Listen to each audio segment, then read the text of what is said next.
afternoon. This is a presentation by Harry Armitage. Harry has said that he is very welcome to questions throughout the presentation, so if you have questions, please raise your hand and wait for Harry to ask for them. We will have a formal question session at the end, so any questions that you want to leave to the end, please wait until then. Thank you. The definition of feminism is equality between men and women, if you look it up on Google. In this presentation, I'm going to prove to you that that in 2016 is not the case. There was a first wave of feminism, the suffragettes who campaigned for the vote and for equality, and then there was second wave feminism in around the 60s, campaigning for equality in domestic gender roles and things like that. So, and then recently there's been a third wave feminism, who have consistently lied about things. For example, the wage gap between men and women. That is a lie. 77 cents to the dollar is a lie. It doesn't take into account the different hours worked by men and women on average in jobs. It doesn't take into account the different jobs that men and women do. And it doesn't take into account many, many other factors. Once you factor all these in, it is statistically irrelevant that the wage gap. This is just one example of the lies that have been perpetrated by modern third wave feminism. Now, they've also created a rape culture that they've put on society, that they've said, oh, there is a rape culture in this society. In a Western civilization, there is no rape culture. We put rapists in prison, and rapists, even if wrongly accused, their lives are ruined. If you want a rape culture, look to the Middle East. They hate free speech. They don't like it when their opinions are challenged. They try to ban words like bossy, and they try to ban things on Twitter. They try to ban people from having their opinion. They don't like other people's opinions. The imbalances on people have flipped, and feminism says that it's about equality, but I've never once seen a feminist campaign against the fact that, on average, women, if they rape a man, they get 2 years, 3 years in jail. But if it happens the other way around, it's 20 years. Surely, if they're about equality, shouldn't it be the same for both genders? Other flipped gender imbalances include well, not really flipped, but gender imbalances include the massive suicide rate of men under 30. I've never heard a feminist or a third wave feminist once speak about how bad this is.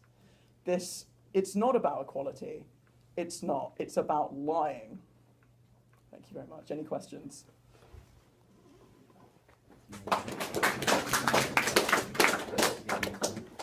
you consider yourself a feminist?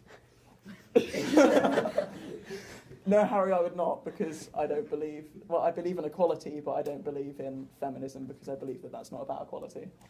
What's the biggest lie told by third wave feminists Well, that you haven't mentioned already? Oh, that I haven't mentioned already? Yes. They have lied about... Well, the main really important ones are the ones that I've already mentioned, but they often use singular cases of rape to sort of get out the word of, oh, we need awareness for this thing, so they lie about it. But surely if they're lying about it to get awareness, that's getting awareness of the fact that sometimes people lie. Any more questions? So, originally, feminism was created because there was an imbalance. Yeah. And originally, it was the imbalance between men and women. The idea now is not feminism being an imbalance of gender, but being equality of all. You talk a lot about men versus women, but what about people who call themselves transgender? What about people that perhaps don't identify with a gender at all? In relation to what? How they should be perceived by society. Do they not count in the idea of feminism? Well, no, because feminism, if you look up the definition, which if you ask a feminist, they'll always refer you to, is about the push for women's rights and equality between men and women. If I call myself a feminist, I wouldn't say that I battle for the rights of women. I would say I battle for the rights of equality. So when we talk about the shift of language and definitions, is it not fair to say that definitions shift and change depending on the need within society?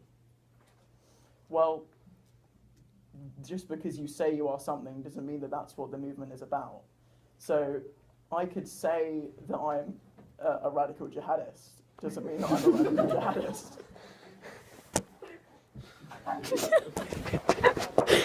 Well, because you can say that you're something, but the movement doesn't necessarily represent that. If you say that you're about equality for all, then most of feminism isn't about equality for all. It's about equality between men and women. That's what modern feminism is about. For example, with the wage gap, they haven't. When they give you the wage gap statistics, 77 cents to the dollar, they don't mention other people who may not identify with the gender or people who identify themselves as trans. So that's the main thing that I'm fighting. Okay. So I would say that there is equally a disparity between class systems. So if you are born into a certain class of family, your income equates to a certain amount. And that's purely with how you're born, which is a very similar thing to do with gender. Do you think that that is as much of an issue, if not more so, or less so, than gender inequality? Well, that's not what I'm talking about. I'm talking about gender inequality and how it's misrepresented by feminism because they're saying that they're for gender equality when they're actually not. Okay, so what are your thoughts on inequality in general, including the class system? Well, ideally, I would like to eradicate all inequalities, but I'm not going to do that by calling myself a feminist. One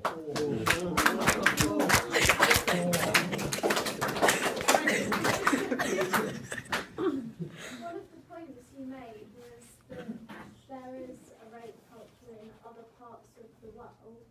So if you called yourself a feminism because you were fighting for the rights of those people in those parts of the world, is that such a bad thing? Well, no, it's not, but once again, you can say that you can call yourself a feminist because you believe in that, but that's not what modern feminism is generally about. Why not? Why hasn't that changed? What do you mean? Why hasn't? Why do you think that the premise of feminism hasn't changed? It should have. Why do you think it hasn't? Well, because I think people still believe that there are imbalances because statistics are misrepresented, for example, the wage gap. And why is that? Well, because people believe that as they've been oppressed in the past, they should have some status over other people in the future. So you sort of see that with people saying, I've actually heard a lot of people say, yeah, because I'm a feminist because women have been oppressed for hundreds of years. If they've been oppressed for hundreds of years, why do you need to be a feminist now? You can say that you're aware of those things, but you don't need to carry on campaigning for the same things. So, in your opinion then, men and women are currently equal? Yes, in the broader sense. In the Western culture, if you look elsewhere, then no. Just going to give you one more example. Paternity and maternity pay are massively different. Do you think that's fair? In what way are they different? Men get two paid weeks. Women can have up to 6 months. Now I get that the woman's had the baby, but that doesn't mean that the man doesn't want to be at home with their child. No, but broader speaking, that's generally the case. Yeah, but what do you think about that example? Well, that example, broader speaking, men generally would rather stay at work. Oh no. Wait, hit. Sexism. Triggered. Yes, sir. Paternity and maternity leave are now the same. Are they? Have been recently changed, yeah. How Thank you, recently? sir. Yes, sir. Interesting compliment at the end there. Oh, what's this? One more. You said earlier in your speech that rape culture was caused mainly by feminism and could be caused by social standards. Well, there isn't one. There isn't a rape culture. Rapists are put in jail, and even if they're falsely accused of rape, their lives are completely ruined. If that's not a rape culture. If it's a rape culture, if rape was glorified. I think the idea of rape culture is that it's not glorified, it's more so normalised throughout like video games and things. I think Miss gave the example of in one video game you can make your character rape a woman. You can't though. Rape is frowned upon. You can't make that is a falsehood. You can't do that in that game. You can't, unless you specifically install something that you got from the internet while searching for that. You can't do that in that game. Any other questions? Thank you, Harry. Yes! Tired of these backwards men, I'm like ripped on. Back at it like an automatic. Sip cheap liquor till I'm leaning backwards. Young English, we write the chapters. Black Paisley, yes we go hard. I said we go hard. I said we go hard. I said we go hard. I said we go hard. You said we go hard. I said we go